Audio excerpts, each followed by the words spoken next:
Sponsor bye IMADC को किसान bacterial fertiliser र अन्नपूर्ण किसान।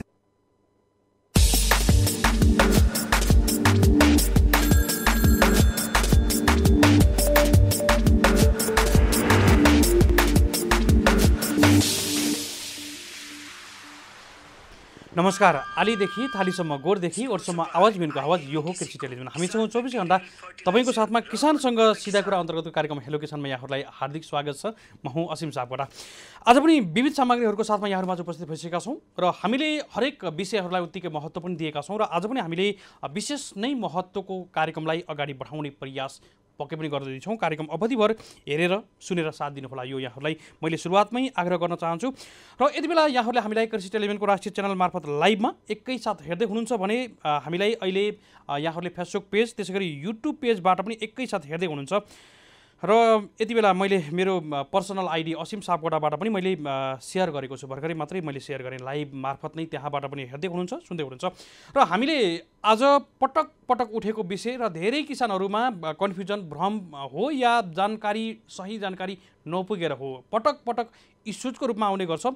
अर्गानिक कृषि र रासायनिक कृषि, अर्गानिक जैविक पद्धतिको कृषि र रासायनिक विषादीसँग जोडिएको कृषि, यो भर्सेजको रूपमा चाहिँ पटक पटक इस्युज पनि उठ्छ। धेरै किसानहरूले भन्नुहुन्छ अर्गानिक तवरले सम्भवै छैन, सम्भव भयो भने हामीले उत्पादन गरियो भने उत्पादन पनि थोरै हुन्छ र हामीले व्यावसायिक रूपमा साँच्चै गर्ने हो भने चाहिँ अर्गानिक भन्ने नै कुरा छैन भनेर धेरै किसानहरूले भन्ने गर्नुहुन्छ। र यस्ता केही किसानहरूले, केही मात्रामा केही पर्सेन्टका किसानहरूले चाहिँ अर्गानिक तवरबाट जैविक खेती पद्धतिबाट नै खेती गरौँ, सम्भव छ। केही समय हाम्रो माटोको उर्वरा शक्ति ह्रास भइराखेको यो समयमा अलिकति असर हुनसक्छ केही समय भन्ने कुरा आइराखेको छ। यो बेमेल कहाँनिर छ? हुन त सरकारले रासायनिक मलमा बढी अनुदान दिँदै गर्दा चाहिँ जैविक खेतीलाई चाहिँ अन्याय नै भयो भनेर पनि धेरै जैविक अभियन्ताहरूले भनि पनि राख्नु भएको छ। यद्यपि सरकारले अर्गानिक कृषिको लागि प्रबन्धनका विभिन्न खालका कार्यक्रमहरू चाहिँ विगतका वर्षदेखि पनि ल्याइ पनि राखेको छ, अहिले पनि निरन्तर छ, तर बजेट पुगेको छैन भन्ने कुराहरू चाहिँ उठि पनि राखेको छ। हामीले अर्गानिकका केही विज्ञ व्यक्तिहरूसँग आज जोडिने प्रयास गरेका छौँ र केही किसानसँग पनि जोडिने प्रयास गरेका छौँ। विशेष गरी हुन त हामीले अर्गानिक जैविक खेती पद्धतिको जानकारी, सही जानकारी हुनु पनि आवश्यक छ भनेर पनि यो विषयलाई आज जोड्ने प्रयास गरेका छौँ। यसमै खेती गर्नुभएका विज्ञ व्यक्तिहरू, त्यसै गरी यसमा लाग्नुभएका अभियन्ताहरूसँग पनि आज हामी जोडिने प्रयास गर्दैछौँ। र आज हामीले कार्यक्रमको सुरुवातमा लामो समयदेखि जैविक खेती प्रबन्धनको लागि आफैले काम गर्दै आउनुभएका जैविक खेती प्रवर्तक तथा जैविक खेती विज्ञ गोविन्द शर्मा, हामी उहाँसँग कुराकानी गर्छौँ। त्यसरी जैविक खेती विज्ञ महेश्वर घिमिरेसँग पनि हामी कुराकानी गर्छौँ भने जैविक खेती अभियन्ता उद्धव अधिकारीसँग पनि हामी कुराकानी गर्छौँ। त्यसै गरी कृषि विभागका पूर्व महानिर्देशक डाक्टर दिलराम शर्मासँग हामी कुराकानी गर्छौँ, विशेष कुराकानी गर्छौँ। उहाँ पूर्व बाली संरक्षण निर्देशनालयका प्रमुख पनि हुनुहुन्छ, कार्यक्रम निर्देशक पनि हुनुहुन्थ्यो र अर्गानिककै विषयमा विद्यावारिधि समेत गर्नुभएको छ डाक्टर दिलराम शर्माले। हामी उहाँसँग पनि जोडिने प्रयास गर्छौँ भने हामी अन्तिम खण्डमा प्लान्ट क्वारेन्टाइन तथा विषादी नियन्त्रण केन्द्रका प्रमुख सहदेव प्रसाद हुमागाई सरसँग पनि हामी पक्कै पनि जोडिने प्रयास गर्छौँ। यो विषय हामीले आजका अतिथिहरू पर्याप्त हुनुहुन्न, अझै हामीले अरू व्यक्तिहरूसँग पनि जोडिन पर्ने हो, केही किसानहरूसँग जोडिन पनि पर्ने हो। यद्यपि हामीलाई समय नपुग्ला, हामीले यदि आवश्यक परेको खण्डमा कार्यक्रमलाई 2 खण्डमा हामी अर्को श्रृङ्खलालाई पनि अर्गानिकको विषयमा पक्कै पनि अगाडि बढाउनेछौँ। यो जानकारी यहाँहरूलाई गराउन चाहन्छौँ र कार्यक्रम अवधिभर हेरेर सुनेर साथ दिनुहोला, किनकि जैविक खेती भनेको हामीले धेरै कुराहरूबाट बस्ने पनि हो। वातावरण कुरा, हाम्रो स्वास्थ्यको कुरा आउँछ, त्यसैले पनि धेरै कुराहरू प्राप्त गर्नको लागि हामीले साँच्चीकै जैविक खेती अपनाउनु पर्छ भन्ने कुराहरू चाहिँ पक्कै पनि विज्ञहरूबाट पनि आउँछ। र हामीले रिपोर्टमा केही कुराहरू जानकारी, अर्गानिक खेती पद्धतिको फाइदा र हामीले यसलाई दिगो कृषिको अभियानलाई कसरी अगाडि बढाउन सकिन्छ भन्ने विषयमा पनि रिपोर्ट तयार पारेका छौँ। यो रिपोर्ट सुन्छौँ, रिपोर्टभन्दा पछाडि हामी पुनः आउँछौँ, हामीसँगै रहनुहोला।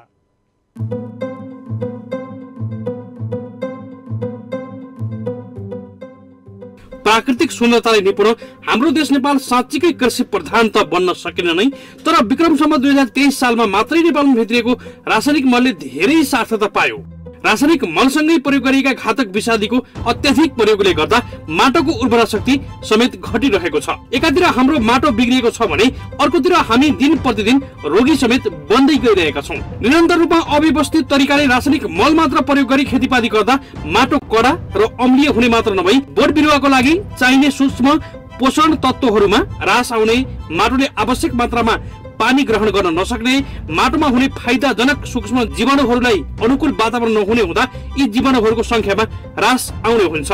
फलस्वरूप माटोमा रोग व्याधिका जीवाणुहरू सक्रिय भई बाली नालीमा विभिन्न प्रकारका रोगहरूको प्रकोप ल्याउँछ। यसरी खेतीयोग्य जमिनमा भएको माटोको उर्वरा शक्तिमा ह्रास हुँदा बोट बिरुवाहरू राम्ररी हुर्कन नसक्ने र उत्पादन लिन पनि निकै गाह्रो हुने गर्दछ। खास गरी आजभोलि धेरै मात्रामा रासायनिक मल प्रयोग गर्ने चलन बढ्दै गएको पाइन्छ। यसरी अत्याधिक मात्रामा रासायनिक मल प्रयोग गर्दा उत्पादनमा क्षणिक रूपमा केही सुधार होला, तर दीर्घकालीन रूपमा माटोको गुणस्तर बिग्रन गई उत्पादकत्व न्यून हुन जान्छ। बोट बिरुवामा किरा र रोगसँग लड्ने क्षमतामा ह्रास हुने गर्छ। साथै यसरी रासायनिक मल प्रयोग गरी उत्पादन भएका वस्तुहरू मानव स्वास्थ्यको लागि हानिकारक साबित हुँदै गइरहेको छ, जसले गर्दा यस्ता अन्न फल खाँदा मानिसहरू रोगी हुने र आयु घट्ने सम्भावना पनि बढ्न जान्छ। सरकारले प्रतिबन्धित घातक विषादी ल्याएर बेच्नेलाई कडा कारबाही त गर्ने भनिरहेकै छ, तर पनि रातारात घातक तथा प्रतिबन्धित विषादीहरू कृषकको खेतबारीमा पुग्न पनि केही मात्रामा सफल भएका छन्, जसको कारणले व्यापारीहरू रातारात धनै बन्दै गइरहेका छन् भने माटोको उर्वरा शक्ति दिन प्रतिदिन ह्रास पनि भइरहेको छ। एक त हामी सबै उपभोक्ताहरू अत्यधिक प्रयोग गरिएका विषादी युक्त कृषि बाली प्रयोग गर्नै बाध्य भइरहेका पनि छौँ। अझै भयावह अवस्था के छ भने मुटु तथा मृगौला रोगीहरूको संख्या पनि दिन प्रतिदिन बढिरहेको छ, जसमा निम्न स्तर तथा मध्यम स्तरका किसानहरू नै धेरै रहेका छन्। मुख्य कारण विषादी प्रयोग गर्न नजानेर तथा अत्याधिक प्रयोग गरेर नै हो।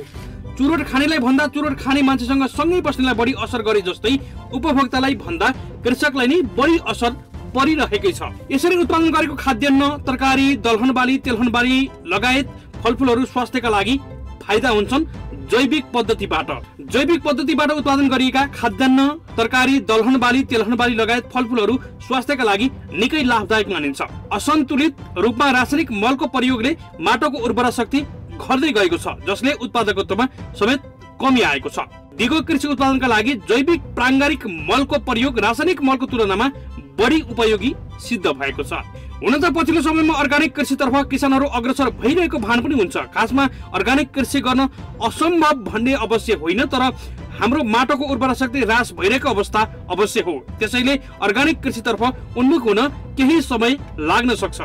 रासायनिक मल र कीटनाशक औषधिको अत्याधिक प्रयोगले सहर बजारमा खाद्य वस्तुहरू विषाक्त बन्दै गएपछि पछिल्लो समयमा उपभोक्ताहरू पनि सचेत भएको अवस्था र अर्गानिक चीजहरू खोजी प्रयोग गर्न लागेको अवस्था अवश्य हो। त्यसैले अर्गानिक कृषिले अवश्य सफलता पाउनेछ। हाम्रा खेती हुने गरेको जमिनमा अत्याधिक विषादीको प्रयोगको कारणले माटोको उर्वरा शक्ति ह्रास भइरहेको छ। त्यसैले अर्गानिक खेतीको बारेमा कृषक समक्ष जानकारी पुर्याउनु जरुरी छ। प्राङ्गारिक तथा अर्गानिक खेतीको मुख्य उद्देश्य भनेको पारिस्थितिक पद्धतिमा सन्तुलन, कम लागतमा गुणस्तरीय खाद्य उत्पादन गर्नु पनि हो।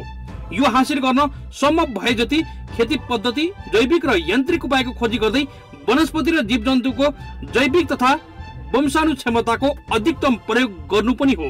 अहिले आएर अर्गानिक खेतीको कुरा व्यापक रूपमा उठिरहेको छ। सम्पूर्ण जनता आफ्नो स्वास्थ्य स्थिति प्रति सचेत भएको फलस्वरूप यो जागरुक हुनुको कारण पनि मान्न सकिन्छ। यही कार्यलाई थप सहयोग र सार्थकता बनाउन जैविक खेतीको प्रवर्धन गर्नु महत्त्वपूर्ण मानिन्छ। नेपालका विभिन्न ठाउँमा अर्गानिक खेती नै सुरुवात भइसकेको छ। माटोको उर्वरा शक्ति ह्रास भएको तथा माटोमा रुखोपन थपेको कारणले गर्दा सुरुमा अर्गानिक कृषि केही गाह्रो भए पनि केही वर्षपछि पहिलेको अवस्थामा पनि सुधार ल्याई उत्पादन र गुणस्तरमा समेत वृद्धि ल्याउन सकिन्छ। प्राङ्गारिक तरिकाबाट उत्पादन भएका कृषि उपजहरूमा विषादी प्रयोगबाट उत्पादित भन्दा 6 गुणा बढी सालिसाइलिक अम्ल पाइन्छ। यो यौगिकले एस्प्रिनले जस्तै सुन्निएको घटाउँछ भने मुटुको धमनीलाई पनि बलियो बनाउँछ। नेपालका कृषकहरूसँग औसत प्रति परिवार करिब 0.5 प्रति हेक्टर भन्दा कम जमिन भएको हुँदा गरिब किसानहरूलाई समेट्न र उत्पादनमा दिगोपन ल्याउन अर्गानिक खेती पद्धति एक राम्रो वैकल्पिक उपाय पनि बन्न सक्छ। हामीले उत्पादन गर्ने अर्गानिक उपजको मूल्य अरू देशको तुलनामा अन्तर्राष्ट्रिय बजारमा सस्तो पनि पर्न जान्छ। त्यसले अन्तर्राष्ट्रिय बजारमा सजिलै प्रतिस्पर्धा गर्न सक्छ। नेपाल विश्व व्यापार संगठनको सदस्य भइसकेको सन्दर्भमा कृषि वस्तुको गुणस्तर कायम गरी विश्व बजारमा प्रतिस्पर्धा गर्नुपर्ने चुनौतीको सामना गर्न पनि अर्गानिक खेती पद्धति र कृषकहरू र व्यवसायहरूको लागि वरदान साबित बन्न सक्छ। चिया, कफी, जडीबुटी, अलैँची, अदुवा, बेसार, विभिन्न फलफुलहरू तथा बहुवर्षीय नगदे बालीहरूलाई अर्गानिक तवरले उत्पादन गर्न सकियो भने नेपाली उत्पादनले विश्व बजारमा समेत राम्रो मूल्य पाउन सक्छ, जसबाट लाखौं नेपालीले रोजगार समेत पाउन सक्ने बलियो आधार देखिन्छ। यो साबित गराउन पनि जैविक कृषि पद्धतिले महत्त्वपूर्ण भूमिका खेल्ने हुनाले अर्ग्यानिक कृषि पद्धतिलाई दिगो बनाऊ, स्वस्थ रहौं। कृषि विज्ञहरूको सहयोगमा असीम सापकोटाको रिपोर्ट।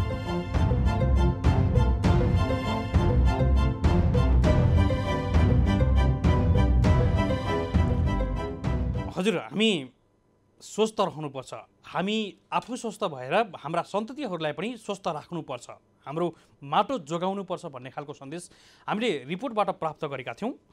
हुन पनि हो, हुन त केही दशकदेखि अत्याधिक मात्रामा प्रयोग गरिएको विषादी त्यसै गरी रासायनिकको कुराले गर्दा माटोको उर्वरा शक्ति ह्रास भएको छ। हुन त हामीले एसियामा हेर्ने भने त्यति साह्रो आत्तिनुपर्ने अवस्था चाहिँ होइन। यद्यपि हाम्रो भूमि जसमा खेती गरिन्थ्यो, खेती योग्य भूमि चाहिँ बढी ह्रास भएको छ। यो एउटा अमाउन्टको हिसाबले हाम्रा यति विषादी आए, यति प्रयोग भए भन्ने कुरा भन्दा पनि हाम्रो भूमिमा चाहिँ अत्याधिक मात्रामा नजानेर अथवा चाहिँ अत्याधिक मात्रामा बढी उत्पादन गर्ने होडबाजीमा चाहिँ अत्याधिक मात्रामा प्रयोग गर्दा चाहिँ माटोको उर्वरा शक्ति ह्रास भइराखेको यो परिप्रेक्ष्यमा विशेष गरी हामीले जैविक खेती पद्धतिलाई अवलम्बन गर्ने हो भने चाहिँ हामीले अगाडि भने जस्तो हामीले विभिन्न खालका कृषि उपजहरू उत्पादन गर्ने हो भने हामीले गुणस्तरीय उत्पादनहरू विश्व बजारमा सजिलैसँग पठाउन पनि सकिन्छ। हामीले अरू देशको तुलनामा हाम्रो देशको उत्पादन अर्ग्यानिक उत्पादन चाहिँ पक्कै पनि सस्तो पर्छ र अन्तर्राष्ट्रिय बजारमा प्रतिस्पर्धा सजिलैसँग गर्न सक्छ।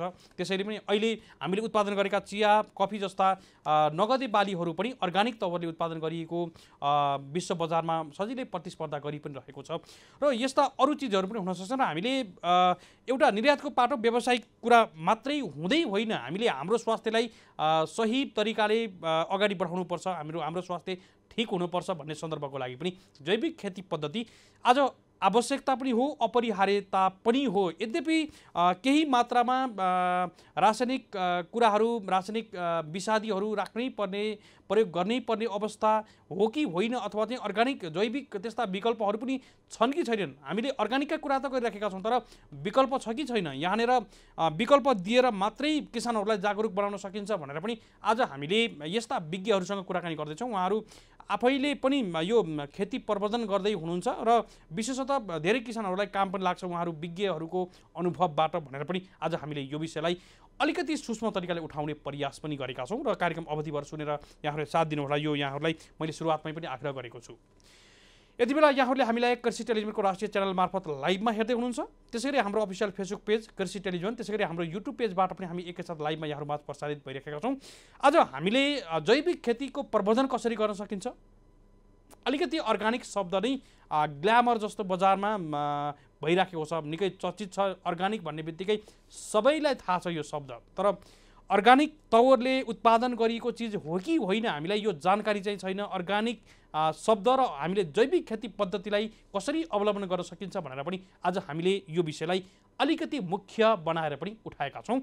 यति बेला लामो समयदेखि जैविक खेतीलाई प्रवर्धन गर्दै आउनुभएका जैविक खेती उद्यमी तथा यसका अभियन्ता तथा प्रवर्धक पनि हुनुहुन्छ गोविन्द शर्मा, हामी उहाँलाई स्वागत गर्दछौँ। गोविन्द सर नमस्कार, यहाँलाई स्वागत छ। हजुर नमस्कार, धन्यवाद। सर, हामीले भनेर पक्कै पनि जैविक खेती अर्ग्यानिक कृषि पद्धतिको परिभाषा पुगेका छैन, यहाँले नै भनिदिनुहोस् न, यहाँ प्रवर्धकको रूपमा जैविक खेती अर्ग्यानिक खेती भनेको चाहिँ कस्तो खालको खेती हो, यहाँले बताइदिनुहोस् न। हजुर, अब यो मिठो प्रश्न हो यो। अहिले सरसर्ती मान्छेहरू के बुझ्नुहुन्छ भने अर्ग्यानिक भनेको रासायनिक मल विषादी नहालेको अथवा अझ युरिया र मेटासिड नहालेकोलाई अर्ग्यानिक भन्ने बुझ्नुहुन्छ धेरै जसो मान्छेहरूले। तर हामीले त्यसलाई अलि फराकिलोमा बुझ्नुपर्छ। रासायनिक मल विषादी नहाल्दैमा त्यो कृषि जैविक अथवा अर्ग्यानिक हुँदैन। यसले हामीले फराकिलो रूपमा बुझ्दाखेरि चाहिँ हानिकारक जुनसुकै खालको हानिकारक मल, बिउ, विषादी सामग्री व्यवहार यी कुनै पनि खालका चिजहरू नपरेको र सकेसम्म प्राकृतिक एवं स्थानीय स्रोत साधन प्रयोग गरेर उत्पादन गर्ने खालको कृषि, त्यसलाई हामी अर्ग्यानिक भन्छौँ। अथवा अर्को अर्थमा भन्दाखेरि रासायनिक मल र विषादी नहाल्ने भन्दा पनि त्यो हाल्नु नपर्ने वातावरण सृजना भएको, आफै आफ सन्तुलित भएको, सन्तुलित हुने खालको कृषिलाई चाहिँ हामीले जैविक अथवा अथवा प्राङ्गारिक भन्छौँ, एउटा व्यावहारिक कुरो हो। र अर्को यसलाई अझ ठेट्न भन्दाखेरि हरेक देशको हरेक समुदायमा त्यहाँको स्थानीय आधिकारिक निकायले मान्यता दिएको मापदण्ड हुन्छ, अर्ग्यानिक खेतीको मापदण्ड हुन्छ। त्यो मापदण्ड पुरा गरेको खेतीलाई चाहिँ अर्ग्यानिक खेती अथवा जैविक खेती भन्न सकिन्छ। त्यही भएर रासायनिक मल र विषादी नहुँदैमा मात्रै पुगेन, त्यसले मापदण्डका आधारहरू पुरा गरेको हुनुपर्छ। अब गोविन्द सर, जस्तो बजारमा मात्रै नभएर गाउँमा पनि धेरै किसानहरूसँग रासायनिक भर्सेस अर्ग्यानिक यो चर्चा चलिरहेको छ र अलिकति भ्रम छ। रासायनिक तवरले गर्नै पर्छ भनेर धेरै किसानहरूले भन्ने पनि गर्नुहुन्छ, अर्ग्यानिकतर्फ जैविक खेती गर्नेहरूले पनि सफल भइराखेको कुरा पनि गर्नुहुन्छ। यो विषयलाई यहाँले अलिकति मजासँग साथ दिनुहोस् न यो विषयलाई। हजुर, यसलाई अब रासायनिक भर्सेस अर्ग्यानिक भन्दा पनि अर्ग्यानिकलाई हामीले निर्विकल्प भनेर सोच्नुपर्छ। यो र त्यो भन्ने भन्दा पनि यसलाई नै बढावा दिनुपर्छ भन्छौँ हामी, पहिलो कुरो। र यसमा अब के हो भने रासायनिकलाई ठ्याक्क छोडेर, आज रासायनिक छोडेर भोलि अर्ग्यानिक फोमन्तरकी बाचा भन्ने जस्तो चाहिँ होइन। यो अर्ग्यानिकमा जानको लागि केही पूर्व तयारीहरू, केही मानसिक विश्वासका कुराहरू, केही कृषिगत तयारीका कुराहरू, केही वातावरणिक तयारीका कुराहरू चाहिँ गर्नुपर्छ। त्यो तयारी गरेर अहिले भइराखेको आधुनिक कृषिलाई अब विकास गरेर अर्ग्यानिकमा पुर्याउने कुरा हो यो। यसलाई यी दुईटामा प्रतिस्पर्धा भन्दा पनि अब हामीले निर्विकल्प रूपमा अर्ग्यानिकलाई बढावा दिनुपर्छ। अब अलिकति सर म केही संयोगले भन्नुपर्छ, यहाँको जुन अभियान गरिराख्नु भएको छ काभ्रेमा चाहिँ त्यहाँ पुग्दै गर्दा अलिकति फरक अनुभूति पनि भयो।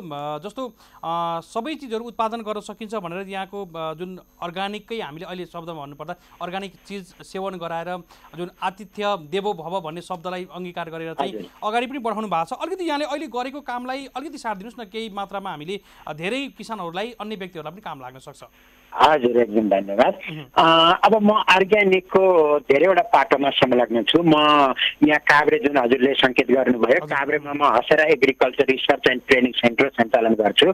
यहाँ म आफै पनि अर्ग्यानिक, मेरो पुरै गृहस्थी अर्ग्यानिक वातावरणमै चल्छ र यो सिकाइ केन्द्र पनि हो। यहाँ मान्छेहरू प्राङ्गारिक कृषि, जैविक कृषि सिक्न आउनुहुन्छ। त्यसपछि म अर्ग्यानिक सर्टिफिकेसन नेपाल, यो नेपालमा अर्ग्यानिक उत्पादनहरूको प्रमाणीकरण गर्ने निकाय, जसलाई ओसिएन अथवा अर्ग्यानिक सर्टिफिकेसन नेपाल भनिन्छ, त्यसमा पनि आबद्ध छु र त्यस मार्फत चाहिँ म यसको प्रमाणीकरणको लागि सहयोग गर्ने काम गर्छु। त्यसपछि नेपाल पर्माकल्चर समूह अर्को संस्था छ, म त्यसमा पनि आबद्ध छु, जसले चाहिँ यो प्राङ्गारिक कृषि सम्बन्धी कार्य सञ्जालको निर्माण गर्ने, कार्य सञ्जालको सहजीकरण गर्ने काम गर्छ। र कृषि मन्त्रालयलाई पनि म यो प्राङ्गारिक कृषिको मापदण्डहरू बनाउने, यसको प्रमाणीकरणको कार्यविधि गर्ने सवालमा प्राविधिक सेवा दिइराखेको छु। म यो विभिन्न चरणमा सेवा दिइराखेको छ अर्ग्यानिकमा। त्यसमध्ये अब यहाँ हसेरामा बसेर यहाँ काभ्रेमा चाहिँ यहाँ यो एउटा प्राङ्गारिक कृषिको सिकाइ केन्द्र प्लस प्रदर्शनी केन्द्र पनि हो। र अर्को भनेको चाहिँ हाम्रो एउटा मान्यता के हो भन्दाखेरि हाम्रो प्राङ्गारिक कृषिलाई नेपालको विशिष्ट प्राकृतिक भौगोलिक अवस्थाको कारणले गर्दाखेरि यो पर्यटनसँग पनि जोड्नुपर्छ, पर्यटनसँग जोड्नुपर्छ। प्राङ्गारिक कृषिलाई पर्यटनसँग जोडेर सँगसँगै लग्नुपर्छ भन्ने हाम्रो मान्यता हो। र त्यसैले मैले यहाँ हाम्रो फार्मलाई चाहिँ पर्यटनसँग पनि जोडेर, जुन अघि हजुरले भन्नुभयो राम्रो शब्द अतिथि देवो भव, यहाँ पाहुनाहरू लिएर आउने, उहाँहरूलाई अर्ग्यानिक कृषि सिकाउने प्लस यहाँ उत्पादन भएको अर्ग्यानिक चिजहरू यही बनाइ पकाइ गरेर उहाँहरूलाई पस्किने र त्यसरी चाहिँ त्यसको उत्पादन प्रविधि सँगसँगै त्यसको स्वाद पनि चखाएर मान्छेलाई यसप्रति आकर्षण गर्ने अभियान हामी गर्दैछौँ। र अहिलेसम्म खुसी नै भन्नुपर्छ, नेपालको लागि नै गौरवको कुरा हो। अहिलेसम्म हाम्रो लगभग 100 देशका सहभागीहरूले आएर यहाँ प्राङ्गारिक कृषि सम्बन्धी कुराहरू सिकेर गइसक्नु भएको छ। विश्वका 22,000 मान्छेहरूले यहाँबाट सिकिसक्नु भएको छ। एउटा सिङ्गो नेपाल नै प्राङ्गारिक कृषिको केन्द्र हो भने त्यसभित्र पनि हसेराले त्यसमा राम्रो योगदान गर्न सकेको छ। यहाँ हामी त्यो अभ्यास गरिराखेका छौँ। सर, हामी कुराकानीको अन्तिम खण्डमा छौँ। हामी अरू व्यक्तिहरूसँग पनि कुराकानी गर्ने हुनाले यहाँसँग कुरा अलिकति टुङ्ग्याउँदैछौँ। अब अन्तिम खण्डमा जैविक खेती पद्धति र हाम्रो यो पद्धतिलाई व्यावसायिकतातर्फ अगाडि बढाउनको लागि, आम किसानलाई जागरुक बनाउनको लागि, किसानहरू साँच्चीकै जैविक पद्धतिले खेती गर्न चाहनुहुन्छ भने उहाँहरूले के कुराहरूमा ध्यान दिनु पर्यो, के कुराहरू जान्नु पर्यो, यो पनि बताइदिनुहोस् न सर यति बेला। एउटा सबभन्दा पहिला मान्छे मानसिक रूपमा तयार के हुनु पर्यो भने यदि हामी आफूलाई माया गर्छौँ, यदि हामी हाम्रो सन्ततिलाई माया गर्छौँ र हाम्रा सन्तति भोलिका दिन पनि स्वस्थ तन्दुरुस्त रूपमा यो धरतीमा बाँच्नुपर्छ या उब्जेको खानुपर्छ भन्ने सोच राख्छौँ भने उनीहरूको खानेकुरा पनि स्वस्थ हुनुपर्छ भन्ने हामीले मान्यता राख्नुपर्छ। त्यो अवस्थामा प्राङ्गारिक कृषि यसको लागि राम्रो विकल्प हो भन्ने कुरो पहिले हामीले विश्वास गर्नुपर्छ, एक नम्बर। दोस्रो भनेको हामीले रासायनिक मल विषादी नहाल्ने भन्दै गर्दाखेरि माटोलाई बिरुवालाई चाहिने पर्याप्त प्राङ्गारिक पदार्थको जगेर्ना चाहिँ गर्नै पर्छ। जबसम्म माटोमा 5% कमसेकम 5% सम्भव भएसम्म 10% प्राङ्गारिक पदार्थको जोहो हुँदैन तबसम्म प्राङ्गारिक कृषि सफल हुन सक्दैन। हालाकि केही बालीहरू त्योभन्दा थोरै प्राङ्गारिक पदार्थमा पनि हुन सक्छन्, तर समग्र धेरैजसो बालीहरूको लागि कमसेकम 5% प्राङ्गारिक पदार्थ चाहिन्छ। त्यसले गर्दा हाम्रो जग्गा कति छ, त्यसमा कति प्राङ्गारिक पदार्थ चाहिन्छ त्यसको गणना गरेर प्राङ्गारिक पदार्थको सन्तुलन मिलाउनै पर्छ हामीले। र तेस्रो कुरो भनेको प्राङ्गारिक कृषिमा एकल बाली अथवा एउटै मात्रै बाली ठुलो ठाउँमा लगाएर हुँदैन, यसमा विविधता। त्यो बाली एउटा बाली र अर्को बाली मिल्ने खालको बाली मिलाएर विविधता भन्छौँ हामी, त्यो विविधता मिलाएर चाहिँ खेती गर्नुपर्छ। यो तीनटा कुराहरू, पहिलो आफ्नो विश्वास, दोस्रो प्राङ्गारिक पदार्थको सन्तुलन, तेस्रो बालीको विविधता, त्यहाँको त्यो प्राकृतिक सन्तुलन मिल्यो भने यी तीनटा कुरा भएपछि प्राङ्गारिक कृषि रासायनिक भन्दा धेरै सजिलै र धेरै उत्पादनशील तरिकाले गर्न सकिन्छ, चिन्ता गर्नु पर्दैन, ढुक्क भएर गर्दा हुन्छ। सर अब अन्तिममा छौँ, अर्गानिक सर्टिफिकेसनको कुरा यहाँले गरिराख्नु भएको छ। हजुर, अरू निकायहरू नि यहाँहरूले नै अहिले यो सर्टिफिकेसन नेपालबाट गर्नु भएको छ, यसको अलिकति प्रक्रिया बताइदिनुहोस् न आम किसान वर्गलाई। यसको अब प्रमाणीकरण गर्ने हरेक देशमा आफ्नो प्रमाणीकरण निकायहरू हुन्छन्। कतिपय देशमा आफ्नो निकाय छैन, अरू देशको प्रमाणीकरण निकायलाई लिएर आएर गराउनुहुन्छ। कतिपय एउटै देशमा धेरैवटा प्रमाणीकरण निकाय पनि छन्। नेपालमा अहिलेसम्म नै प्रमाणीकरण सेवा दिने आन्तरिक नेपालमा भएको संस्था भनेको अर्ग्यानिक सर्टिफिकेसन नेपाल हो। हालाकि अरू विदेशमा दर्ता भएका विदेशमा भएका संस्थाहरूले पनि यहाँ आएर दिइराख्नु भएको छ र दर्ताको हिसाबले अरू प्रमाणीकरण निकाय पनि हुनु भएको छ, तर प्रष्ट रूपमा सेवामा त्यति विस्तारित सेवा दिनुभएको छैन। अहिले ओसिएलले दिइराखेको छ त्यो। र यसको प्रक्रिया भनेको चाहिँ पहिला उत्पादक किसानले आफूले गरेको उत्पादनको प्रमाणीकरण, मेरो यो ठाउँको यति क्षेत्रफलको यो बालीको प्रमाणीकरण गर्न पर्यो भनेर ओसिएलमा जानकारी दिनु पर्यो। त्यसको लागि छुट्टै एउटा फर्म छ, विशेष फर्म छ। अनि त्यो फर्म भरेर ओसिएलमा आइसकेपछि ओसिएलले त्यहाँको सम्भाव्यता हेरेर त्यहाँ निरीक्षकहरू खटाउँछ ओसिएलले। नेपालमा लगभग 60 जनाको हाराहारीमा अर्ग्यानिक निरीक्षकहरू हुनुहुन्छ। त्यो निरीक्षकहरू त्यहाँ खटाइसकेपछि निरीक्षकले त्यहाँ गएर त्यहाँको माटो हेर्नुहुन्छ, त्यहाँको कृषि पद्धति हेर्नुहुन्छ, त्यहाँको प्रयोगशाला परीक्षणहरू पर्ने भए त्यो नमुनाहरू लिएर प्रयोगशाला परीक्षण गराउनुहुन्छ। त्यो सबै किसिमले त्यहाँको निरीक्षण गरेर त्यसको प्रतिवेदन प्रमाणीकरण निकायमा दिनुहुन्छ र त्यो प्रतिवेदन आइसकेपछि त्यसलाई मापदण्डसँग दाँजेर त्यो मापदण्ड अनुसारको पुरा भएको छ, त्यहाँको गुणस्तरहरू पुगेको छ भने त्यसलाई प्रमाणीकरण दिइन्छ। यदि केही सुधारहरू गर्न पर्ने छ भने यो सुधार गर्नुहोस् अनि प्रमाणीकरण प्रक्रिया पुरा हुन्छ भनेर हामी सुझाव दिन्छौँ र उहाँले त्यो सुझाव पुरा गर्नु भएपछि त्यो सुधार गर्नु भएपछि अनि प्रमाणीकरण दिन्छौँ। सामान्यतया यदि पुरा अर्ग्यानिक भएको राम्रो अवस्थाको फार्म रहेछ भने बढीमा 3 महिनाको हाराहारीमा प्रमाणीकरणको पहिलो चरणको प्रक्रिया पुरा हुन्छ। अलिकति खर्चिलो छ नेपालमा भन्ने कुरा पनि आउँछ नि सर, हो? खर्चिलो खासै छैन। अब यो खर्च भन्ने कुरो चाहिँ ग्रुपको आकार अनुसार, त्यहाँको साइज अनुसार, क्षेत्रफल आधारमा अलिकति कम बेसी पर्न सक्छ। तर छोटकरीमा भन्दाखेरि अहिलेसम्म हामीले गरेको अनुभवमा 1 किलो उत्पादन प्रमाणीकरण गर्दाखेरि 50 पैसादेखि एकदम टाढा हामीले दुर्गम भन्दा दुर्गम ठाउँमा गर्दाखेरि पनि 2.5 रुपियाँ 1 केजीको 2.5 रुपियाँ पर्न गएको छ। नत्र औसतमा भनेको 50 पैसा प्रति किलो पर्न गएको छ। 50 पैसा प्रति किलो भनेको सामान्य हामीले तरकारीको मूल्यलाई 50 रुपियाँ किलो अनुमान गर्ने हो भने पनि त्यो 1% पनि होइन। र अर्को भनेको प्रमाणीकरण गरिसकेपछि उहाँहरूले जुन एउटा विशिष्ट बजार फेला पार्नुहुन्छ त्यसको बजार सहजीकरण प्लस प्रिमियम मूल्यको समेत अपेक्षा गर्दाखेरि यो भनेको साह्रै नोमिनल मूल्य हो। अब हालाकि झापो सुन्दाखेरि 20,000 25,000 लाग्यो भन्दाखेरि ओहो यति लाग्यो भन्ने हुन्छ, तर त्यसलाई उत्पादनको तुलनामा हेऱ्यो भने खास खर्चिलो होइन, एकदम सस्तो छ। सर निकै महत्त्वपूर्ण विषयमा जानकारी गराइदिनु भयो। अझै कुरा चाहिँ अपुरो भइरहेको छ, हामीले केही दिन पछाडि यहाँसँग फेरि पनि जोडिन्छौँ भन्दै समय अभावको कारणले गर्दा यहाँलाई बिदा गर्न चाहन्छौँ। नमस्कार। हुन्छ सक्षमजी, एकदम धन्यवाद। हजुर, हामीले बिदा गरिसकेका छौँ। हामीसँग हुनुहुन्थ्यो गोविन्द शर्मा हुनुहुन्थ्यो, जैविक खेती प्रबन्धक पनि हुनुहुन्थ्यो। लामो समयदेखि जैविक खेतीको अभियानलाई काम गर्दै हुनुहुन्छ, एउटा कार्यशाला विकास केन्द्रको रूपमा पनि केन्द्रित बनाउँदै हुनुहुन्छ काभ्रेमा चाहिँ। र उहाँको हसेरा भन्ने फार्मको नाम नै हसेरा भनेर राख्नुभएको छ। त्यहाँ धेरै देशबाट चाहिँ अनुसन्धानको लागि, सिक्नको लागि, एउटा कार्यशालाको लागि धेरै देशहरूबाट आउने जाने क्रम पनि दिन प्रतिदिन नै हुन्छ। त्यसैले पनि त्यो ठाउँमा हामी एकपटक पुगेका थियौँ र त्यो यो खालका प्रबन्धनात्मक कामहरू चाहिँ गर्न सकिने रहेछन् र जैविक खेतीको पनि साँच्चीकै व्यवसायीकरण गर्न सकिने रहेछ भन्ने खालको सन्देश पनि त्यहाँ जाने सबैले बुझेका हुन्छन्। उहाँसँग विशेष हामीले कुराकानीमा जोड दिँदा पनि उहाँले बताए जस्तै सर्टिफिकेसन पनि भइसके पछाडि अर्गानिकका कुराहरूलाई हामीले यसरी सँगै जोड्दै गर्दा नेपालमा पनि जैविक खेती, अर्गानिक कृषि पनि सम्भव छ भन्ने खालको सन्देश पनि हुनसक्छ भनेर पनि हामीले उहाँलाई यो विषयमा जोड्ने प्रयास गरेका छौँ। र यसै गरी हामीसँग जैविक खेती विज्ञ महेश्वर घिमिरेज्यूलाई पनि हामी टेलिफोन गरिसकेका छौँ। हामी उहाँलाई स्वागत गर्दछौँ। घिमिरे सर नमस्कार, यहाँलाई स्वागत छ। सायद उहाँको टेलिफोन डिस्कनेक्ट भइसकेको छ। हामी उहाँलाई टेलिफोन गर्ने क्रममा रहेका छौँ। जैविक खेती विज्ञ महेश्वर घिमिरे पनि लामो समयदेखि जैविक खेतीको प्रबन्धनको लागि काम पनि गर्दै हुनुहुन्छ। धेरै लामो समयदेखि यसै क्षेत्रमा लाग्दै अन्य किसानहरूलाई पनि जैविक खेती पद्धतिलाई अवलम्बन गरेर हामीले खेती गर्नुपर्छ, हाम्रा बाली नालीहरू यसरी नै उत्पादन गर्नुपर्छ भन्ने सन्देश पनि दिँदै आउनुभएको छ।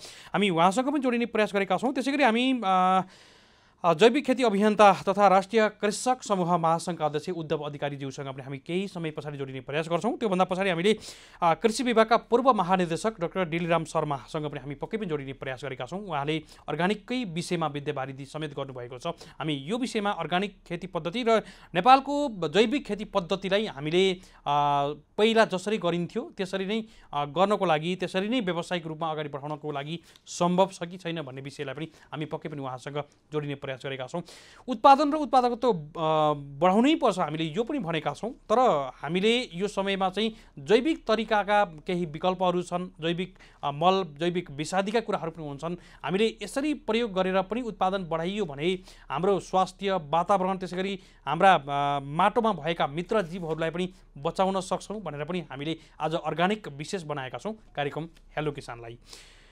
टेलिफोनतिर हामी लाग्दैछौँ। हामीले अगाडि पनि भनेका थियौँ हामी छोटो छोटोमा कुराकानी गर्दैछौँ, हाम्रो समय पनि घर्की पनि राखेको छ। हामीले धेरै विज्ञ व्यक्तिहरूसँग यो विषयमा कुराकानी पनि गर्नु आवश्यक पनि छ। त्यसैले हामीले यो विषयलाई अझै आजको विषयमा हाम्रो टुङ्गिँदैन। हामीले केही दिन पछाडि फेरि पनि अर्गानिकको श्रृङ्खलालाई भाग 2मा पनि हामी अगाडि बढाउनेछौँ। र हामीले छलफल गरिराख्दा यहाँहरूलाई लाग्ला अर्गानिक सम्भवै छैन अथवा चाहिँ अर्गानिकको चाहिँ अलिकति एउटा बढी नै यो शब्द चाहिँ चर्चित भएको छ, यद्यपि अर्गानिक कृषि चाहिँ सम्भव छैन भनेर धेरै किसानहरूले भनि पनि राख्नुहुन्छ। धेरै किसानले मसँगै पनि भन्नुभएको छ अर्गानिक कृषि कुरै नगर्नुहोस्, सम्भवै छैन भनेर पनि धेरैले भन्ने गर्नुहुन्छ। अलिकति बुझ्नको लागि पनि समय लाग्न सक्छ। हाम्रो बिग्रिसकेको माटोको उर्वरा शक्तिलाई अहिले ह्रास भइराखेको अवस्थामा चाहिँ केही समय, केही वर्ष लाग्ला मेन्टेन गर्नको लागि, त्यसलाई परिपूर्ति गर्नको लागि। त्यसैले पनि असहज हुनसक्छ। यद्यपि विज्ञ व्यक्तिहरूबाट चाहिँ यो कुरा आउनै पर्छ र किसानहरूले बुझ्ने गरेर आउनुपर्छ भनेर पनि हामीले विभिन्न सेक्टरका व्यक्तिहरूसँग यति बेला जोडिने प्रयासमा पनि रहेका छौँ। र हामीलाई यहाँहरूले यति बेला सामाजिक सञ्जालबाट धेरै मित्रहरूले हेर्दै हुनुहुन्छ र सुन्दै पनि हुनुहुन्छ। हामीले फोनमा समस्या आइराखेको छ, हामीले टेलिफोन गर्ने प्रयास पनि गरेका छौँ। हामीले महेश्वरजीलाई फोन लागेन भने उद्धव अधिकारीज्यूलाई टेलिफोन गर्नको लागि पनि मैले कन्ट्रोल रुममा आग्रह गर्दछु।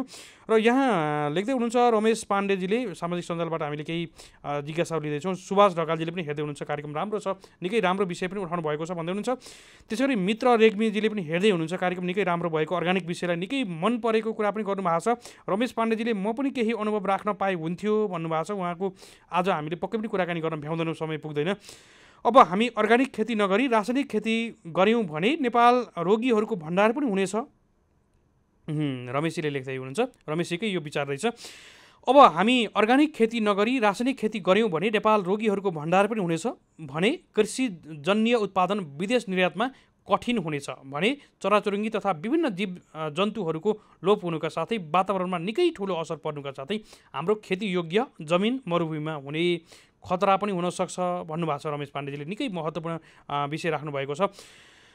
फेरि हामीलाई महेश्वर घिमिरेज्यूले हामी टेलिफोन गर्ने प्रयास पनि गरेका छौँ। टेलिफोन डिस्कनेक्ट भएको थियो। हामी फेरि पनि टेलिफोन लगाउनको लागि मैले आग्रह पनि गरेको छु। हामी छोटो छोटोमा कुराकानी गर्दैछौँ र अरू विषयलाई हामीले भनि पनि राखेका छौँ। अर्ग्यानिक जैविक खेतीका फाइदाहरू, हाम्रो स्वास्थ्यका कुराहरू। यद्यपि हामीले विज्ञ व्यक्तिहरूबाट यो खेती सम्भव छ कि छैन, विकल्प छ कि छैन, अझै भन्नुपर्छ हामीले विकल्प चाहिँ कसरी चाहिँ स्थानीय स्रोत साधन, त्यसै गरी हाम्रो जैविक खेती पद्धतिलाई, जैविक खेती प्रणालीलाई चाहिँ हामीले कसरी डेभलप गर्न सक्छौँ, कसरी विकसित गर्न सक्छौँ भन्ने खालका कुराहरू खोजी विकल्प नभइकन चाहिँ अर्ग्यानिकको माहौल ल्याउनु पनि हुँदैन। हामीले यो पनि भनेका थियौँ। यद्यपि विकल्प छ र विज्ञहरूले भन्नुहुन्छ भने यो रिजल्ट पनि आइसकेको अवस्था पनि छ। धेरै ठाउँहरूमा अर्ग्यानिक तर्फबाट, अर्ग्यानिक तवरले, जैविक तवरले खेती गरिएको ठाउँमा पनि राम्रो उत्पादन भएको धेरै ठाउँहरूमा हामीले पनि देखेका छौँ। र यो खालको पद्धतिलाई अवलम्बन गरियो भने हामी मात्र स्वस्थ हुँदैनौँ, हाम्रा सन्ततिहरू पनि पक्कै पनि स्वस्थ हुन्छन्, हाम्रो वातावरण स्वस्थ हुन्छ। हामीले अगाडि पनि भनेका छौँ, हाम्रो वातावरण, पर्यावरण धेरै कुराहरू बिग्रेको छ। हामीले पल पलमा फेर्ने सासदेखि लिएर हामीले पटक पटक पिउने हाम्रो पानीदेखि लिएर धेरै रसायन भइराखेको छ। सबै क्षेत्रमा रसायन छ। त्यसैले हामीले यस्ता जैविक पद्धतिलाई, जैविक खेती पद्धतिलाई अवलम्बन गर्नैपर्छ। हामीले यसलाई सुरुवात आजैबाट गर्नुपर्छ। हामीले सोच राख्नुपर्छ। अगाडि गोविन्द सरले भने जस्तै जैविक खेती गर्ने हामी जो कहिले पक्कै पनि मनमा एकदम सफा भएर चाहिँ सुरुवातमा राम्रो सोच हुनुपर्छ, सकारात्मक सोच हुनुपर्छ भन्दै हुनुहुन्थ्यो। त्यसरी नै हामीले जैविक खेतीलाई पनि प्रवर्धन गर्न सकिन्छ। जैविक खेती विज्ञ तथा जैविक खेती प्रवर्धक महेश्वर घिमिरे हुनुहुन्छ। हामी उहाँलाई स्वागत गर्दछौँ। महेश्वर सर नमस्कार, यहाँलाई स्वागत छ। हजुर नमस्कार। नमस्कार। सरसँग कुराकानी गर्दै थियौँ, अगाडि टेलिफोन डिस्कनेक्ट भयो। सर अब जैविक खेती पद्धतिलाई कसरी लिनुहुन्छ यहाँले? यसको परिभाषा दिनुहोस् न यहाँको आफ्नो लवजमा।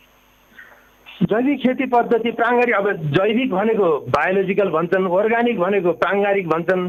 प्राङ्गारिक कृषि चाहिँ यस्तो विधि हो जसमा चाहिँ बाहिरबाट ल्याइएको चाहिँ रासायनिक पदार्थ युक्त सामग्रीको प्रयोग नभएको, आफ्नो वरपरको चाहिँ स्थानीय स्रोत अथवा आफ्नै बारी बगैँचामा भएको स्थानीय स्रोतको परिचालन गरेर, व्यवस्थापन गरेर माटोको सुधार अनि चाहिँ बालीको रोग किरा व्यवस्थापन गर्दै चाहिँ जुन गुणस्तरीय उत्पादन पद्धति हुन्छ त्यसलाई चाहिँ प्राङ्गारिक कृषि भन्छन् हाम्रो किसानले बुझ्ने भाषामा। अब त्योभन्दा अलावा अब चाहिँ विभिन्न चाहिँ मापदण्डका कुरा हुन्छन्। अब यदि प्रमाणीकरणको तरिकामा लाने हो भने मापदण्ड चाहिँ लागू गरेको हुनुपर्छ। प्रमाणीकरणमा नलाने आफ्नो चाहिँ घर, आफ्नो समुदाय, आफ्नो वरिपरिको चाहिँ छरछिमेकमा मात्रै उपलब्ध गराउने हो भने यो तरिकाले चाहिँ उत्पादन गरेको विधि नै प्राङ्गारिक कृषि हो। सर अब लागौँ नेपालमा प्राङ्गारिक जैविक खेतीको अपरिहार्यता, आवश्यकता हामीले भनि पनि राखेका छौँ। अगाडि रिपोर्ट पनि यहाँले सायद सुन्नु पनि भएको थियो होला। अब कतिको सम्भव छ जैविक खेती पद्धति, कतिको असम्भव छ, कसरी चाहिँ जैविक खेती गर्न सकिन्छ, व्यावसायिक रूपमा जैविक खेती गरेर कसरी सफल बन्न सकिन्छ, यो आम किसान वर्गलाई काम लाग्ने गरेर प्रश्नसँग बताइदिनुहोस् न यो विषयलाई।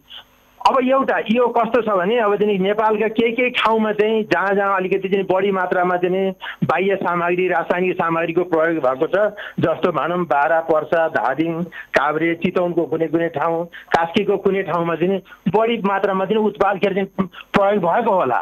तर नेपालको चाहिँ समग्रमा हेर्दा मध्य पहाडी क्षेत्रको कुरा गर्ने, तराई अथवा चाहिँ उच्च पहाडी क्षेत्रको कुरा गर्ने हो भने हामीसँग 42 लाख हेक्टर भन्दा बढी जङ्गल क्षेत्र छ, 3 लाख भन्दा बढी बुट्यान छ, अनि सीमान्त जग्गा लगभग 12,56,000 हेक्टर छ।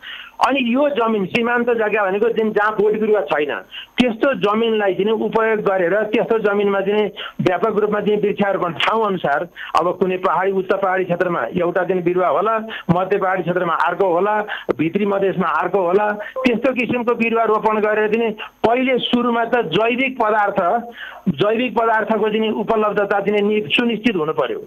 अनि किसानले आफ्नै जमिनमा चाहिँ आफ्नो जमिनको चाहिँ क्षेत्रफलको आधारमा धेरै ठुलो जमिन छ त्यस्तै किसिमबाट चाहिँ धेरै बिरुवाहरू लाउनु पर्यो।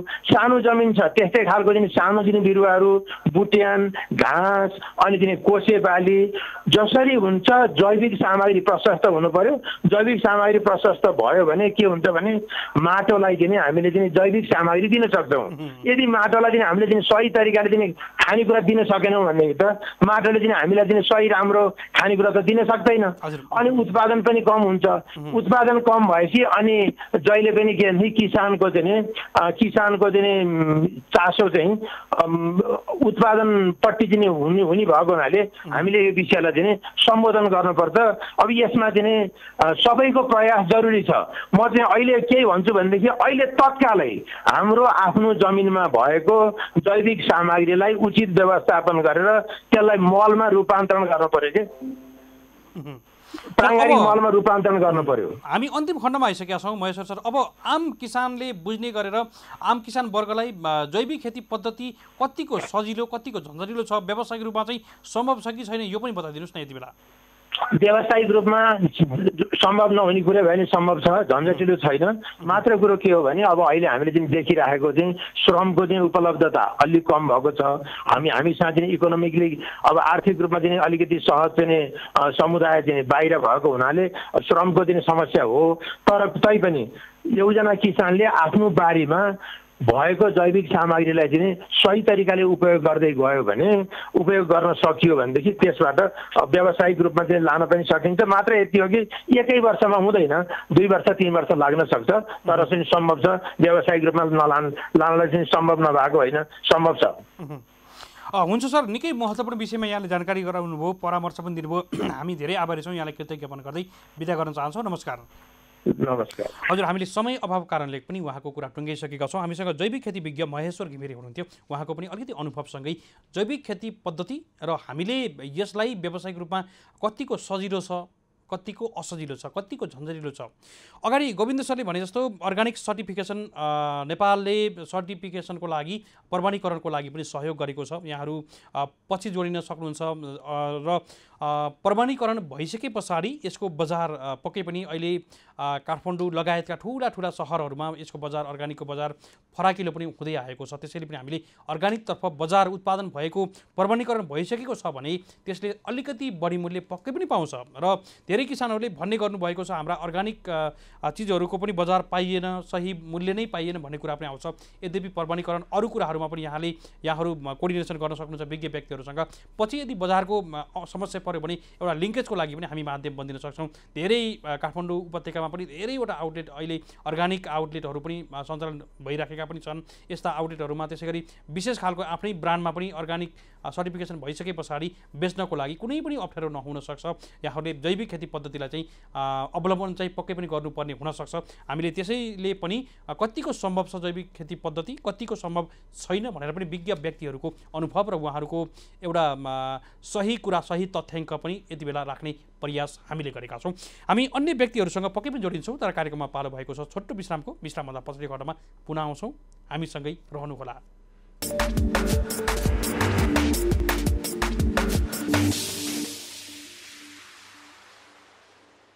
हजुर, कार्यक्रममा पुनः स्वागत छ। हामी यति बेला कार्यक्रम हेलो किसानमा रहेका छौँ। कृषि टेलिभिजनको राष्ट्रिय च्यानल मार्फत हामी लाइभमा, त्यसै गरी हाम्रो अफिसियल फेसबुक पेज, युट्युब पेजबाट पनि हामी एकैसाथ लाइभमा यहाँहरूमाझ प्रसारित भइरहेका छौँ। कार्यक्रम हेलो किसानको दोस्रो खण्डमा हामी आइसकेका छौँ। आज हामीले नेपालमा फस्टाउन खोजिराखेको र माहौल बन्दै गरेको अर्गानिक कृषि र अर्गानिक जैविक पद्धतिको कृषिलाई चाहिँ हामीले प्रवर्धन गर्नको लागि, बढावा दिनको लागि के गर्न सकिन्छ र व्यावसायिक रूपमा सम्भव छ कि छैन जैविक खेती, जैविक खेतीका फाइदाहरू चाहिँ के हुन् र जैविक खेतीलाई अवलम्बन गर्दा हामीले र हाम्रो पुस्तालाई, हाम्रा सन्ततिहरूलाई चाहिँ पनि हुने गरेर के फाइदा हामीले आर्जन गर्न सकिने रहेछ भनेर पनि हामीले यो विषयलाई औँल्याइ पनि राखेका छौँ। विभिन्न व्यक्तिहरूसँग हामी जोडी पनि राखेका छौँ। हामीले कार्यक्रमको सुरुवातमा जैविक खेती पद्धति अर्गानिकसँग सम्बन्धित एउटा रिपोर्ट तयार पारेका थियौँ, रिपोर्ट प्रस्तुत गऱ्यौँ। त्यसैगरी हामीले जैविक खेती प्रवर्धक गोविन्द शर्मासँग हामी कुराकानी गरेका थियौँ भने हामी त्योभन्दा पछाडि जैविक खेती विज्ञ तथा जैविक खेती प्रवर्धक महेश्वर घिमिरेसँग पनि हामी कुराकानी गरेका थियौँ। यति बेला भने जैविक खेती अभियन्ता तथा राष्ट्रिय कृषक समूह महासङ्घका संस्थापक अध्यक्ष उद्धव अधिकारी हुनुहुन्छ। हामी उहाँलाई स्वागत गर्दैछौँ। उद्धव सर, नमस्कार, यहाँलाई स्वागत छ। धन्यवाद सर। यहाँले पनि पटक पटक जैविक खेतीको विषयमा आवाज पनि उठाउनुहुन्छ र आजको हाम्रो यो विषय यो परेको हुनाले पनि यहाँलाई पनि हामीले सम्झेका छौँ। समग्र रूपमा जैविक खेती पद्धतिलाई यहाँले कसरी लिनुहुन्छ? असिमजी, यो हेर्नुहोस्, नेपालको कृषिलाई यदि हामीले पोजिटिभ हिसाबबाट अगाडि बढाउने हो भने अहिले जैविक खेतीको, प्राङ्गारिक खेतीको विकल्प छैन।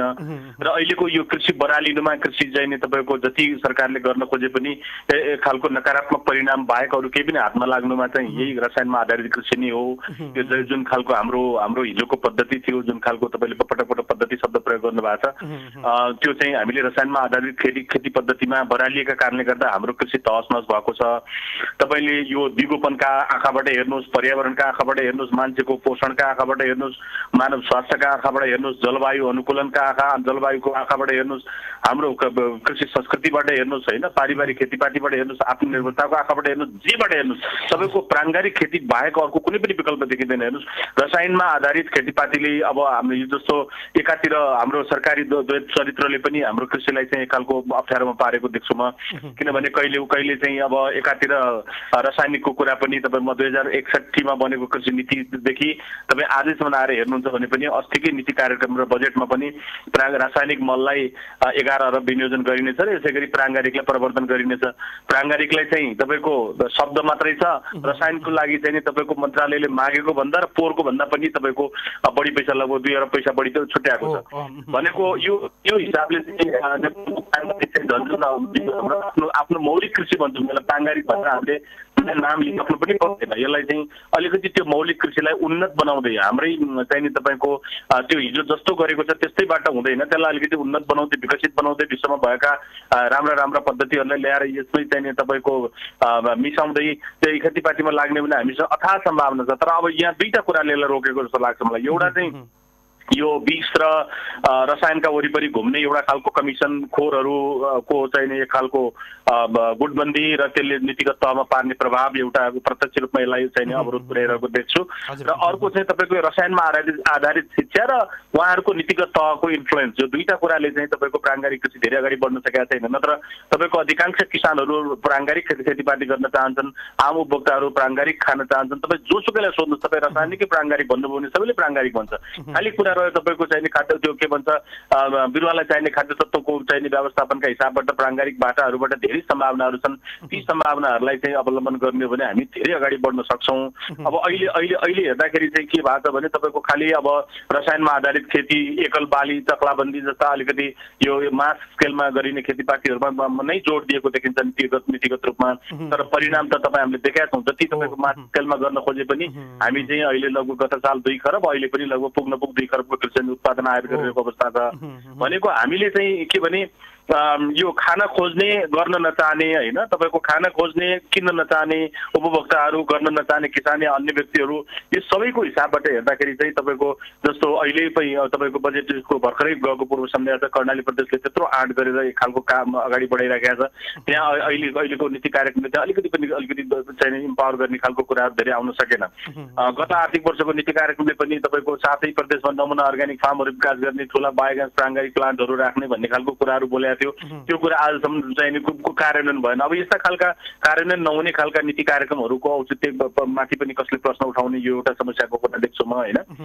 र अर्को चाहिँ अब यो जस्तो हामीसँग अथाह सम्भावनाहरू छन्। अब हामीले बिउ चाहिँ नि सबै हाइब्रिड बिउहरू चाहिँ विदेशबाट ल्याउने, त्यो अनि सरकार चाहिँ त्यसमै सूचीकरण गरेर चाहिँ नि समय व्यतीत गर्ने, रसायन हामी चाहिँ विदेशी मुद्रातिर विदेशबाट किनेर ल्याउने, हामीसँग भएका तपाईँका एक खालको चाहिँ यो के भन्छ माटोको पोषणको सूत्रधारको रूपमा चाहिँ हामीले गाईलाई लिन सक्छौँ। अहिले गाईलाई चाहिँ तपाईँको सडकमा छोडिराखेको छ। धेरैवटा पालिकाहरूको चाहिँ यो खालको के भन्छ यो छाडा चौपाएको चाहिँ टाउको दुखाएको विषय बनाएर बस्नु भएको छ। तपाईँको त्यो आफैमा फ्याक्ट्री हो। अहिले हामीले जसरी रासायनिक मललाई फ्याक्ट्रीको रूपमा लिइराखेका छौँ, ठिक छ, नाइट्रोजन फस्फोरस पोटासको मात्रा अथवा एनपिकेको मात्रा त्यसमा पूर्ण रूपमा नहोला, तर त्यो आफैमा पनि एउटा नेपालको दिगोपन र कृषि पद्धतिलाई र आयातलाई घटाउने र तपाईँको स्वास्थ्य उत्पादन गर्नका लागि राम्रो सूत्रधार हो। तर त्यसको चाहिँ हामीले व्यवस्थापन गर्न सकेका छैनौँ।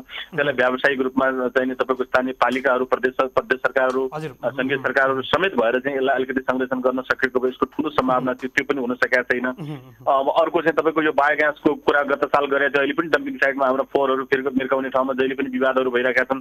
त्यो ठुलो हामीले हेर्नुहोस्, यो रसायनमै आधारित खेतीपाती गर्नुपर्छ भन्ने जुन खालको दिमाग र उहाँहरूको चाहिँ यो चाहिँ भनौँ न जहिले पनि यो नीतिगत तहमा उहाँहरूको चाहिँ पहुँच र हस्तक्षेपको कारणले गर्दा नि हामीले यसलाई धेरै अगाडि बढाउन सकेका छैनौँ। यसको सम्भावनाका हिसाबले त यो बाहेक अर्को विकल्पै देख्दैन। निकै महत्त्वपूर्ण विषयमा यहाँले भनिदिनु भयो सर। किसानहरूले सर्लङ्ग बुझिने गरेर भन्नु पनि भएको छ। हामीले फेरि पनि यो विषयमा पक्कै पनि बहस गर्छौँ। समय अभावको कारणले गर्दा यहाँको कुरालाई यहीँ टुङ्ग्याउन चाहन्छु। हवस् त, नमस्कार।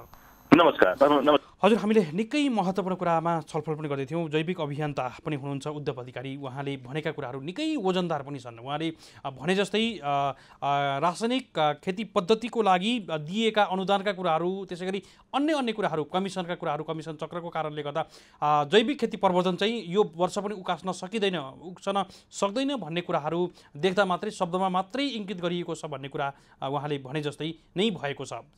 रासायनिक मलको प्रवर्धनको लागि अनुदानको जुन रकम बढाइएको छ पोहोर सालभन्दा पनि, तर जैविक खेतीको लागि भनिएको छ अर्ग्यानिक खेती, तर यसलाई शब्दमा मात्रै सम्बोधन गरिएको छ। यसले कति बजेट पायो, यसले प्रवर्धनमा के काम गर्छ भन्ने कुराहरू चाहिँ इङ्गित भएको छैन भन्ने कुरा उहाँले निकै महत्त्वपूर्ण विषयमा पनि उजागर गराउनुभएको छ। उद्धव अधिकारीज्यूलाई विशेष आभार भन्न चाहन्छौँ।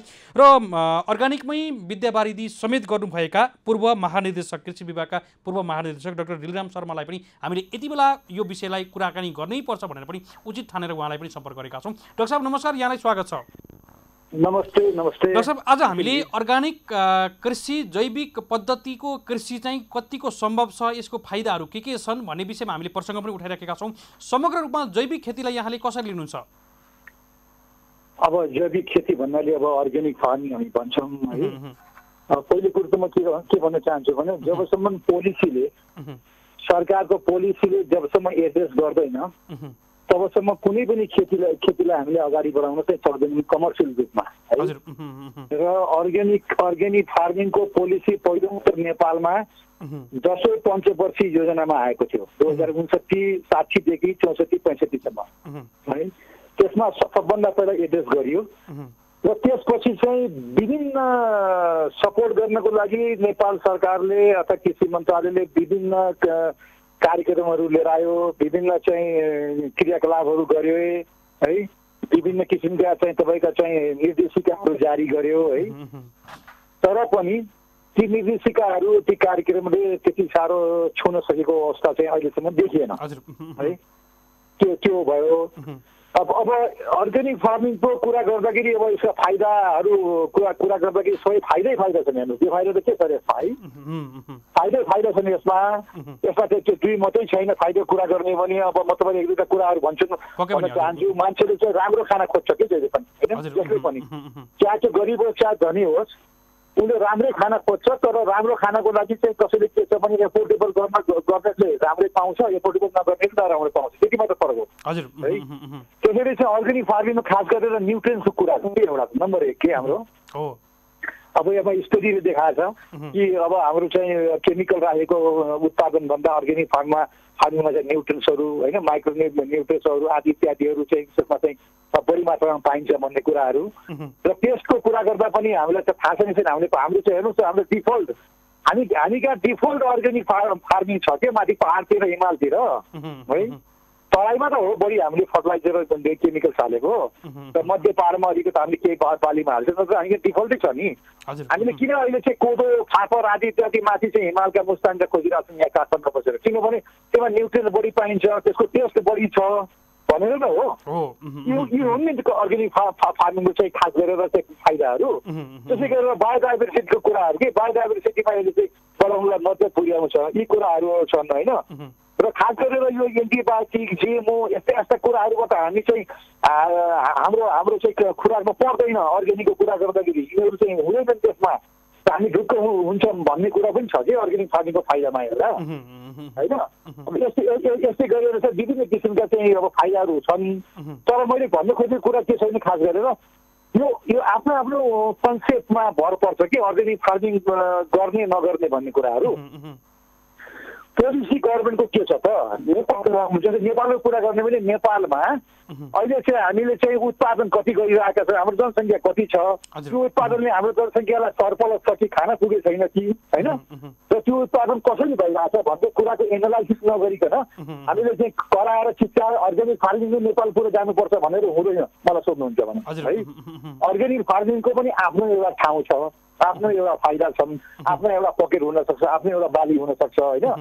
त्यसमा गएर चाहिँ त्यसमा गएपछि चाहिँ त्यो के को लागि जाने भन्ने कुरो पनि पहिले आइडेन्टिफाई हुनुपर्छ कि नेपालमा बसेका एफोर्ड गर्न सक्ने मान्छेलाई त्यो चाहिँ डिस्ट्रिब्युट गर्नको लागि हो या त्यसलाई ब्रान्डिङ गरेर चाहिँ हामीले चाहिँ बाहिर विदेश पठाउनको लागि हो भन्ने कुराको यो किन नगरिकन त्यतिकै हामी अर्ग्यानिक फार्मिङ गर्छौँ भनेर हल्ला गरेर मात्र चाहिँ हुने होला मैले देखेको छैन है।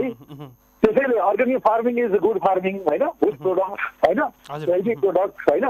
तर मलाई भन्नुहुन्छ भने अर्ग्यानिक फार्मिङलाई चाहिँ हामीले पूर्ण रूपमा चाहिँ नेपालभरि चाहिँ गर्नको लागि त्यति संग्रह चाहिँ छैन है, त्यो देखिँदैन। हामीले चाहिँ पकेटमा जसरी अहिले गरिरहेका छौँ त्यसलाई बिस्तारै बढाएर जाने, ब्रान्डिङ गर्ने होइन, कुनै एउटा बालीको 2टा बालीको 3टा बालीको चाहिँ अर्ग्यानिक फार्मिङ अर्ग्यानिक सर्टिफाई गर्ने आदि इत्यादि गर्ने, त्यसलाई चाहिँ हामीले चाहिँ व्यापार गर्ने के होइन, भित्र पनि बाहिर पनि। त्यसरी हामीले अर्ग्यानिक फार्मिङमा जानुपर्छ भन्ने मलाई लाग्छ है। डाक्टर साहब अन्तिम खण्डमा छौँ, जस्तो किसानहरूमा अलिकति जागरुक नहुँदा पनि अथवा उपभोक्ताहरूमा पनि अलिकति जागरुकको कुराहरूलाई पनि अगाडि बढाउने भने चाहिँ यो जैविक खेती पद्धतिलाई अलिकति टेवा दिन सकिन्छ कि उकास्न सकिन्छ कि भनेर पनि हामीले यो विषय उठाइराखेका छौँ। जस्तो किसानमा र उपभोक्तामा जागरुक हुँदै पनि अलिकति जैविक खेती पद्धतिबाट ब्याक आएको अवस्था चाहिँ यहाँले भने जस्तै पनि होला, व्यवसायीकरणका कुराहरू छन्, धेरै कुराहरू जोडिएका पनि छन्। यो विषयलाई समग्र रूपमा कसरी लिनुहुन्छ डाक्टर साहब यहाँले? मैले त्यसमा कसरी लिन्छु भनेपछि सबभन्दा पहिलो कुरो पनि सरकारको पोलिसी आउनुपर्छ के। पोलिसी नभएको पनि होइन फेरि होइन, निर्देशिकाहरू छन्, हेर्नुहोस् अनुदानका कुराहरू छन्। हामीले हिजो अस्तिसम्म हामीले चाहिँ अर्ग्यानिक फर्टिलाइजर चाहिँ हाम्रो चाहिँ स्थापना गर्ने फ्याक्ट्रीहरूको लागि चाहिँ हाम्रो चाहिँ सामग्रीमा हामीले छुट दियौँ 50% होइन, दिएको हो नि। उत्पादन सुरु पनि भएको थुप्रै चाहिँ फ्याक्ट्रीहरू अहिले छन्, उत्पादन पनि गरिराखेका छन्, नगरेको त होइन नि। अहिले पनि हामीले चाहिँ अस्ति भर्खर हामीले 2075 सालमै कृषि विभागबाटै हामीले चाहिँ एउटा निर्देशिका जारी गरेका छौँ। यो चाहिँ अनुदान मलमा अनुदान दिने, अर्ग्यानिक मलमा, त्यो पनि नेपालमै उत्पादन गरेको, बाहिर ल्याएको नदिने होइन। यो त यहाँको उत्पादन गर्ने फर्महरूलाई चाहिँ फ्याक्ट्रीहरूलाई हामीले सपोर्ट गर्न खोजेको नि गभर्मेन्टले होइन, गर्न खोजेको नि। 10 रुपियाँ अहिले हेर्नु, 10 रुपियाँ चाहिँ अहिले चाहिँ प्रति केजीमा अनुदान दिने छ नि है, नभएको होइन नि। तर के छ भने चाहिँ किसानले पनि के चाहन्छन् भने उत्पादन अलिक बढी चाहन्छन् होइन, स्वभाव नै हो होइन। उत्पादन जसले पनि बढी चाहन्छ। मैले एक हेक्टरमा कुनै खेती गर्छु भनेपछि त्यसमा मेरो उत्पादन बढीभन्दा बढी होस् भन्ने चाहन्छन्। र त्यो बढीभन्दा बढी हुनको लागि चाहिँ त्यो अर्ग्यानिक फार्मिङमा आजै भोलि गर्दैमा त हुँदैनन् त्यो होइन। किसानले बुझ्नुपर्ने कुराहरू के छ भने 1-2 वर्ष 3 वर्ष 4 वर्ष हामीले मिहिनेत गर्नु पर्यो होइन। त्यो मिहिनेत गरेर र त्यो अर्ग्यानिक फार्मिङको उत्पादन चाहिँ हामीले 3-4 वर्षपछि फेरि हामीले खोजे जस्तो पनि हुनसक्छ। भोलि गएर हामीले सबै कुरो पुर्याउन सक्यौँ भने होइन, त्यही किसिमको हामीले चाहिँ पेस्ट म्यानेजमेन्ट गर्न सक्यौँ। त्यही किसिमले हामीले चाहिँ अर्ग्यानिक हाम्रो मेन्युहरू जुन यहाँ नेपालमा बनेका छन्, यहाँ आफै बनाउन सक्ने कम्पोस्ट मलबाट पनि गरेर पनि हामीले चाहिँ राम्ररी त्यसलाई चाहिँ हामीले चाहिने जति चाहिँ न्युट्रिएन्ट दिन सक्यो भने हामीले उत्पादन लिन नसक्ने पनि होइन, लिन सकिन्छ होइन। तर त्यसलाई धेरै गर्न सक्ने पनि त क्यापेसिटी हुनु पर्यो होइन। साना किसानले त गर्न सक्दैनन् हेर्नुहोस् होइन, मजदुरले पनि बहुत मुस्किलले गर्न सक्ने हुन्। त्यसको लागि चाहिँ अलिक कमर्सियल रूपमा आएका किसानहरूले 3-4 वर्ष आफूलाई घाटै रहे पनि होइन, त्यसपछि हामीले चाहिँ यसलाई उत्पादन वृद्धि गर्न सक्छौँ, यसलाई ब्रान्डिङ गरेर बिक्री गरेर हामीले पछि नाफा लिन सक्छौँ भन्ने किसिमले चाहिँ त्यति एफोर्डेबल गर्न सक्ने किसानहरूले चाहिँ यसलाई चाहिँ अगाडि बढाउन सक्छन् होइन, नसक्ने होइन होइन, गर्न सकिन्छ। तर साना किसान र मझौला किसानलाई एफोर्डेबल नगर्नेलाई चाहिँ सरकारले चाहिँ त्यो 10 रुपियाँ चाहिँ तपाईँको मलमा जब अनुदान दिएर मात्रै पुग्छ कि पुग्दैन भन्ने कुरा पनि छ कि होइन। त्यति मात्र कुरो होइन नि त। अर्ग्यानिक फार्मिङमा चाहिने अरू प्रविधिहरू अरू कुराहरूलाई पनि चाहिँ सरकारले यदि सपोर्ट गर्न सक्यो, तिमीले ल उत्पादन गर, यसो पनि गर्न सकिन्छ नि। तिमीले ल 100 किलो चाहिँ तपाईँले अर्ग्यानिक टोटल अर्ग्यानिक काँक्रो उत्पादन गरे पनि म त्यो काँक्रोको चाहिँ हरेक केजीमा 20 रुपियाँ हामी चाहिँ अनुदान दिन्छौँ पनि भन्न सकिन्छ नि त। त्यसरी इन्करेज गर्न सक्यो भने किसानहरूलाई हो, किसानहरू चाहिँ अर्ग्यानिकमा जान सक्छन् पनि होइन भने चाहिँ यही कामले चाहिँ तपाईँको 3-4 वर्ष पर्खेर तिमीले पाउला है राम्रो चाहिँ उत्पादन भनेर भने पनि त्यति चाहिँ किसानहरू चाहिँ त्यसमा आकर्षण होला जस्तो मलाई लाग्छ। निकै महत्त्वपूर्ण विषयमा परामर्श दिनुभयो डाक्टर साहब, हामी धेरै आभारी छौँ। यहाँलाई कृतज्ञ ज्ञापन गर्दै बिदा गर्न चाहन्छौँ। नमस्कार। धन्यवाद धन्यवाद हजुर। हामीले डाक्टर साहबलाई बिदा गरिसकेका छौँ। हामीसँग हुनुहुन्थ्यो वरिष्ठ कृषि विज्ञ तथा कृषि विभागका पूर्व महानिर्देशक डाक्टर दिलराज शर्मा हुनुहुन्थ्यो। उहाँ जैविक खेती र प्राङ्गारिक खेतीको हामीले प्रवर्धन कुराहरू गर्दै गर्दा व्यावसायिक रूपमा के कसरी सम्भव छ र सरकारको पोलिसी कस्तो खालको हुनुपर्छ भन्ने विषयमा पनि उहाँले निकै महत्त्वपूर्ण विषयमा परामर्श दिएर बिदा भइसक्नु भएको छ। हामीले अगाडि भने जस्तै प्लान्ट क्वारेन्टाइन तथा विषादी नियन्त्रणका प्रमुख केन्द्रका प्रमुख सहदेव प्रसाद हुमागाई सरसँग हामी कुराकानी गर्ने प्रयास गरिराखेका गरेका छौँ, तर समय अभावको कारणले गर्दा हामीले उहाँसँग कुराकानीमा जोडिन सकेनौँ। हामीले केही दिन अगाडि सलहको विषयमा हामीले कुराकानी गर्दै गर्दा कार्यक्रममा सलहको क्रियाको विषयमा उठाउँदै गर्दा हामी उहाँसँग चाहिँ यो विषयमा बोलेका पनि थियौँ पक्कै पनि। त्यसरी पनि आज हामीले उहाँसँग कुराकानी गर्न भ्याएनौँ। केही दिन पछाडि हामीले फेरि पनि प्लान्ट क्वारेन्टाइनको र विषादीको विषयमा र प्राङ्गारिक कृषिको लागि दिएको सन्देश, यो संस्थाले दिएको सन्देशको विषयमा पनि हामी पक्कै पनि यहाँहरूलाई जानकारी गराउनेछौँ भन्दै आजको लागि भने कार्यक्रमको समय सकिसकेको छ। कार्यक्रम हेलो किसानका सम्पूर्ण युनिट सहित असीम सापकोटा पनि यहाँहरूको माझबाट बिदा हुने अनुमति माग्छु। जय कृषि जय किसान, समृद्ध कृषि नेपालको सान हेर्दै गर्नुहोला कृषि टेलिभिजन। नमस्कार।